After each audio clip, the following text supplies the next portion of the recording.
네, 안녕하십니까. 저는 1987년 해군사관학교 45기로 입대하여 2021년 2월 말 예비역 해군 대령으로 전역한 최원일입니다.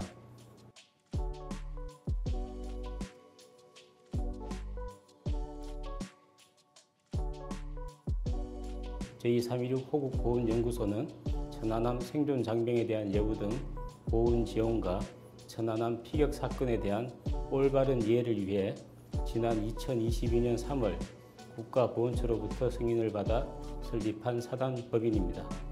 작년 12월에는 기획재정부로부터 공익법인 지정기부금 단체 인가를 받았고 많은 분의 관심 속에 모인 후원금으로 투명하게 운영하고 있습니다.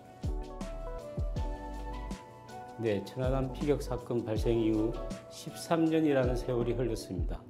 하지만 지금까지도 국가 국민을 지키던 천안함과 천안함 장병들에 대해 좋지 않은 이야기가 오가고 있습니다. 특히 천안함에서 살아 돌아온 생존 장병 58명은 동료를 두고 혼자 살아남았다는 죄책감에 더해 피격 사건 당시의 트라우마에서 벗어나지 못하고 있는 것이 현실입니다. 그렇기에 먼저 간 46명의 전우들과 살아남았다는 이유로 고통받고 있는 58명의 전우들을 지키기 위해 316 호국보훈연구소를 설립하게 되었습니다. 네, 호국보훈이라는 말 그대로 나라를 지켰던 분들이 합당한 예우와 보상을 받는 것입니다. 그렇기에 우리는 과연 이분들에 대해 적절한 보훈이 이루어지고 있는지 돌아봐야 한다고 생각합니다. 우리 사회에서 전사자 유족들은 불의이웃 취급을 받고 전장에서 돌아온 장병들은 세금으로 보상해줘야 하는 부상장병들이라는 인식이 팽배합니다. 제 개인적인 의견으로는 올바른 호국보훈이 되기 위해서는 이러한 잘못된 사회적 인식과 분위기부터 바뀌어야 한다고 생각합니다. 저는 특정한 영웅을 선택해서 누군가를 먼저 기억해야 한다고 생각하지는 않습니다. 사람 개개인의 생명이 값으로 매겨질 수 없고 국가를 위해 희생한 개개인의 무게가 계급과 지위 등에 따라 경중이 구분될 수 없는 것 아니겠습니까?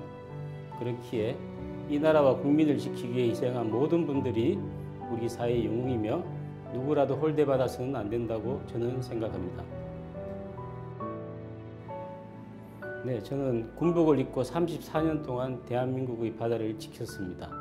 특히 천안함 피격 사건 당시 우리 전우들이 자신의 안위는 버리고 서로 살리려고 울부짖던 백령도의 그날, 그 밤바다가 가장 기억이 남습니다. 네, 실제 군 복무 중에 다치거나 크나큰 고통으로 인해 육체뿐 아니라 정신적으로 힘든 분들이 많이 있습니다. 하지만 정책적으로 개인이 직접 신청하고 소명해야지만 국가유공자나 보훈 보상 대상자로 선정 대상에 오를 수 있죠. 상당히 복잡하고 시간이 지나면 신청하기도 어렵습니다. 이런 부분이 정책적으로 가장 먼저 긴급하게 바뀌어야 합니다. 자신이 보훈 대상자가 될 수 있는지 모르는 분들도 계십니다. 이런 경우를 저는 보훈의 사각지대라고 표현하는데요. 그렇기에 국가가 먼저 나서서 발굴하는 적극 보훈이 필요하다고 생각합니다. 덧붙여 지금 우리가 누리는 자유와 평화는 수많은 호국영령이 목숨 바쳐 지켜내었기에 가능한 것입니다. 따라서 자유는 공짜가 아니라는 사실을 잊지 말고 그들을 기억해야 합니다. 또한 이 순간에도 하늘과 땅과 바다에서 나라를 지키는 군인들을 예우하고 존중해주는 문화가 바로잡히기를 바랍니다. 근데 제가 알기로는 사학연금 구독자들은 대부분 교육의 일선에 계신 분들이라고 들었습니다. 자라나는 미래 세대들을 위해 올바른 호국의 역사와 대한민국을 위해 목숨 바치신 호국 영령들에 대하여 제대로 된 교육을 해주셨으면 좋겠습니다. 저 또한 16명의 천안함 유자녀와 생존 장병 자녀들이 훗날 경계 실패 아빠, 폐잔병 아빠의 자녀가 아니라 대한민국을 목숨 바쳐 지켜낸 자랑스러운 아빠와 그 자녀로 기억될 수 있게 최선을 다하겠습니다. 감사합니다.